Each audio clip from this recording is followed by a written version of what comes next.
Hey friends, okay, so we are back in our Photoshop rendering and I'm going to do a quick tutorial about sectioning this coat. So I am working towards putting this pattern that I just created right here, replacing the red of the coat with this print.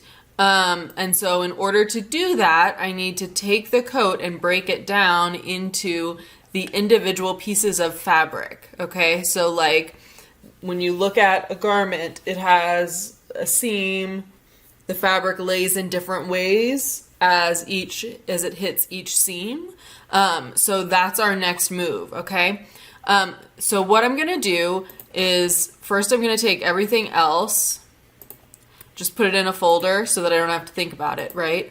And now we're gonna start making pieces of this coat, okay? If you right click on this coat, you can give it a color like red so that it's easy to find all of the coat parts as we go, okay? I'm also going to make a copy of it just so I have a backup that I'll turn off. So I'm gonna just pull my layer down to that plus sign. It creates a copy just like that, and then I'll keep this as a backup in case I mess something up with this coat layer, okay? So, all right, coat, we need to select each individual piece of fabric and break those pieces apart, okay? So to do that, we can use whatever selection tool we like. So there's a lasso tool, a polygonal lasso tool, a magnetic lasso tool. Have you guys tried this one? It's pretty fun. So let me zoom in a little bit more. I'm gonna just grab this lapel. See this? It just like sticks to the lines as you drag this magnetic lasso tool, right? Kind of neat, right? Oops. We can always hit delete. You can also always click someplace in order to like really lock in that lasso, but that is pretty awesome. And then we double click to select. All right, so that's my first lapel. I'm going to Control C to copy it, or Command C, and then Shift Command V will paste it right back in the same spot, okay? So it'll end up sitting exactly where it sat before if you hold Shift when you hit Command or Control V, all right? So that's paste always, but Shift Control V will paste it right back in exactly the same spot. So we need to now go through and do the rest of the pieces of this coat. Right here it's a little tricky, right? Because there would be a seam, but it's missing. That's okay. You can just kind of connect that line. I might go back a little bit and just hop right onto this line. Great. Oops.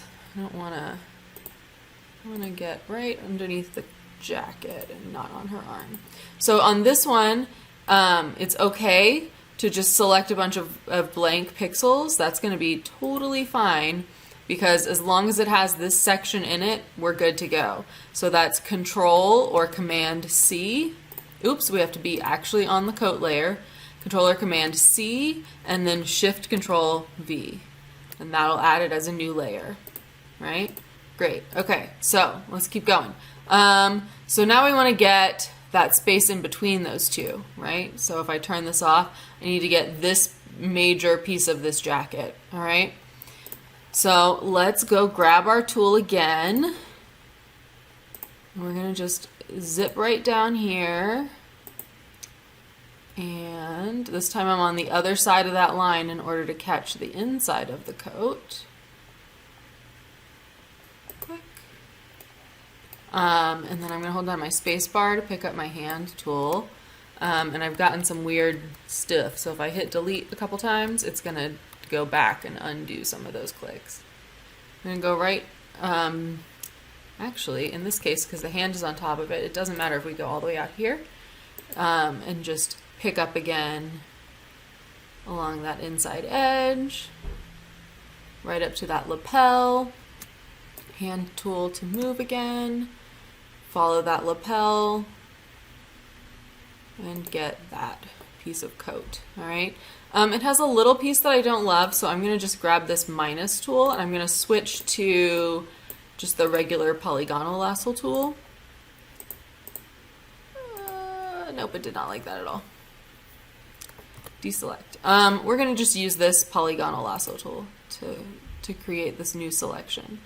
So again, if I'm outside, it doesn't matter. And I'm going to just kind of rough in. Spacebar, click drag. Again, I'm not worried, right? Because it's underneath her hand and her hand will show up on top of it no matter what. But I will just sort of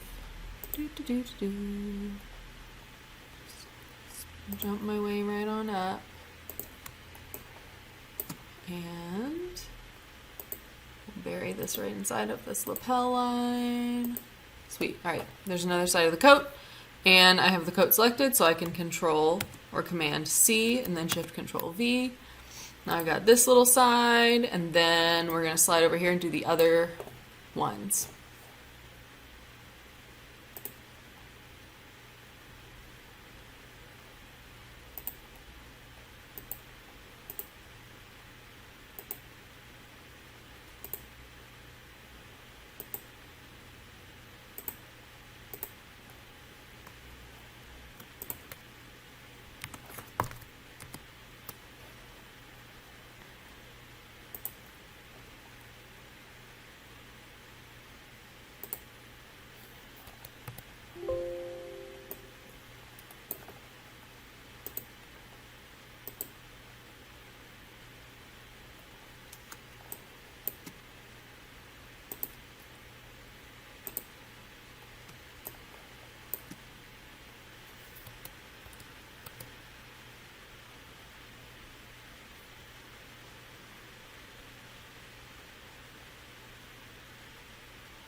Okay, so now I have all these layers of coat, right? If I turn off this coat layer, I can turn on and off each individual panel separately, okay?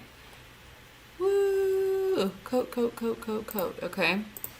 In order to help myself remember that these are all part of this coat layer, I am going to select them all and change their color to match, so they're all red, just like that original coat. And then I'm going to put them all inside of a folder together, right? And we're going to call this the coat folder so that it is all one section, okay? Now that I have all of these pieces individual, beautiful, wonderful, we're going to go in and on each of these layers, we're going to lock transparent pixels. That's this little key right here. And what that will do is it means that you can only color on places where there's already a color, okay? So as an example, if I pick up my paintbrush and I wanted to color, it's not going to color something that doesn't already have color on it, okay? That's going to really help us out. So let's undo that because we didn't actually want to break everything.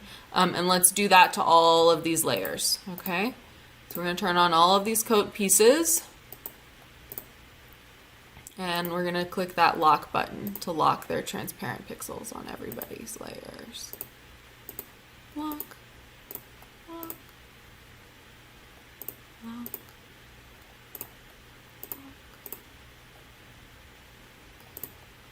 lock. Okay, great. So now I've got all those layers ready to go. The next thing we're going to do is fill each one with this pattern, right?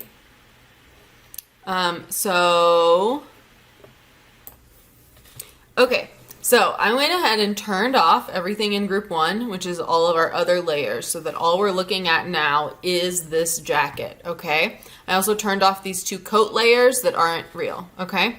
So now I'm just looking at these left and right lapels, sleeves, and each side of the coat, okay? We are now going to go in and fill each of these pieces with the pattern, okay? So I'm gonna start with this sleeve, okay? My left sleeve right here, okay? So I'm gonna turn off everybody else so I see exactly what I'm looking at, all right? And then I'm going to just take my rectangular marquee, draw the box around the sleeve, okay? Go to my cookie, grab that pattern fill. We're gonna fill it with this special pattern that I created, okay? I think I am going to make it a little bit denser, like a little smaller, so it looks more like it's the right scale for her to be wearing it. So maybe like 50%, maybe like even less, maybe like 25%. Let's just say 25%, okay?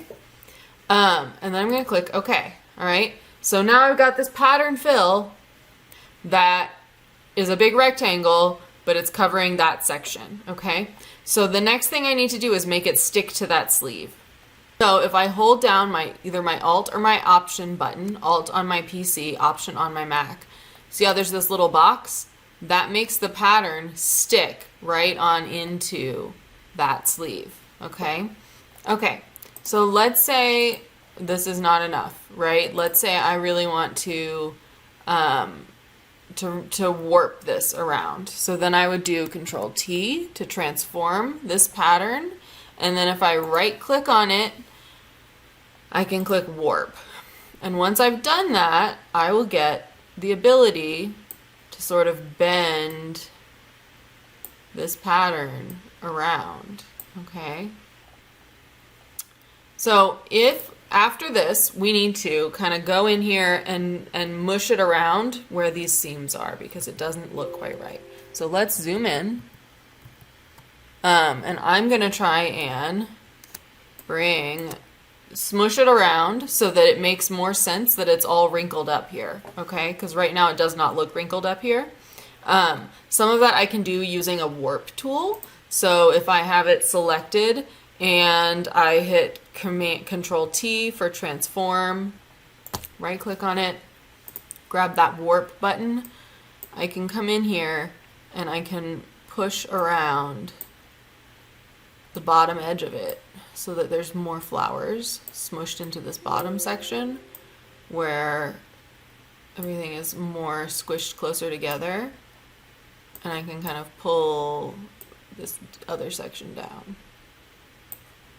Right, so now there's more little flowers squished into the bottom. Great, check mark. Now we're gonna use Liquify, and that is over in filters. Filter, Liquify. Liquify is kind of neat because it lets you, once it opens up, smush things around, okay?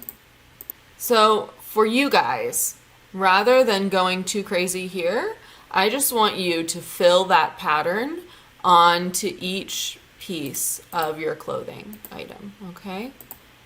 So let's go back and remember what those steps are. Like I select the thing I want, this left side, I zoom out enough that I can see it, I draw a box around the whole thing, charming box, great. I then go to my cookie, I bring in a pattern fill, I use a pattern that I actually like, I scale it so that they're all about the same. I think we went with like 25%. Okay. You can adjust the angle if you want to like tilt it a little bit if it's a little different for each piece. Okay. Right. And then I hold down Alt to stick it into that part of her sleeve. Okay. So now as we go through, we'll see each section of that pattern get filled in. That is your job, okay? So go ahead and fill in one garment with a pattern. And then it's done. Ta-da, beautiful, okay? So that is our whole project for today. If you wanted to put something like a contrast color in the lapel, or maybe just leave the lapel not patterned, that makes a lot of sense, right? Be an artist, live your life. And you can then go in and add some highlight and shadow on top of it, but that's another process too. We're gonna not go that far today. So I think today's number one goal is just to take one of those patterns and fill it in on your beautiful drawing. Okay, thank you guys. I'll see you soon. Bye.